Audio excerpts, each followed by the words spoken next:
In the Health Room with Sofia Blanco. Hello everyone, I'm Sofia Blanco and this is In the Health Room. Tonight our show is focused around a shocking but not widely known disease, porphyria cutaneous tarda, or PCT. We will have two guest speakers tonight, world-renowned porphyria expert David Dolphin, a professor at the University of British Columbia, and Lucy Nosun, a 20-year-old with mild PCT. But before we talk with either of them, we'll have a quick commercial. Do you have a loved one inflicted with porphyria? Do you even know what porphyria is?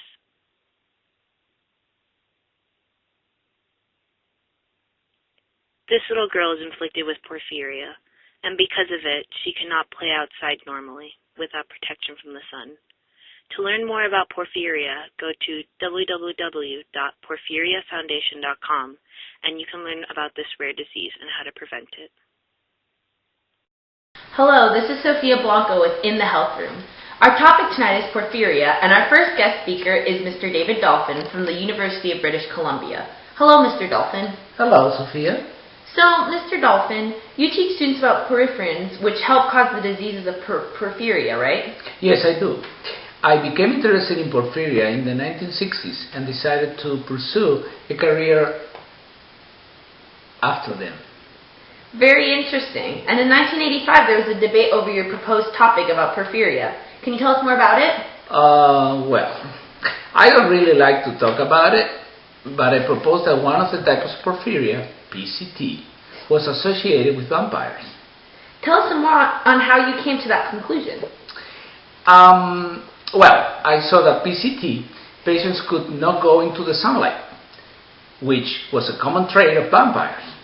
When a PCT patient goes into the sun, they can get lesions and burns on their skin, so they typically go out into the sun with many layers of protection, or they venture out at night.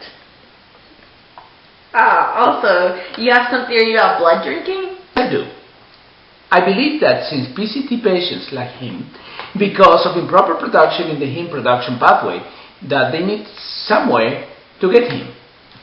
Now, patients can get injections of heme, but I believe back when the legends of vampires were at the highest, patients would try and drink human blood to get the heme. Oh wow, and are they allergic to garlic? Well, not exactly. Garlic just exacerbates their PCT symptoms. Alright, well thank you, Mr. Dolphin. To learn more about Mr. David Dolphin, you can go to the UBC website and search under personnel. Thank you again. No, thank you. Looks like it's time for another commercial break. I can't go out in the sun without getting cut, and my forehead is getting very hairy. That's not normal. What am I, a vampire? No, sweetie, there are no such things as vampire. You just have a disorder. That's it. You'll be fine. But Mom! It's time to go to the doctors. Go upstairs and get clothes on. What will I do? I never thought porphyria would ever be this bad.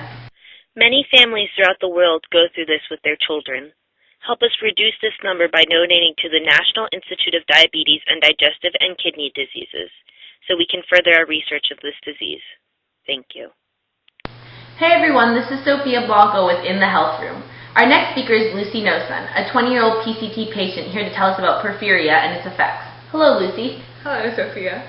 So the group of diseases, porphyrias, affects certain enzymes in the heme production pathway, right? Yes, that's correct. We attribute the findings of this disease to Hippocrates and Dr. Felix Hoppe-Sayer, who explained it biochemically. So Lucy, you have PCT. Can you tell us more about living with PCT? Of course. Well, as you can see, I had to come to the building covered even though my PCT is mild. I can still get some rather ugly burns and lesions. Also, my recovery from the burns takes longer and it leaves dark scars. Luckily, I don't have a very hairy forehead, a common symptom of PCT. Porphyria is triggered by many factors like alcohol and heavy usage of estrogen.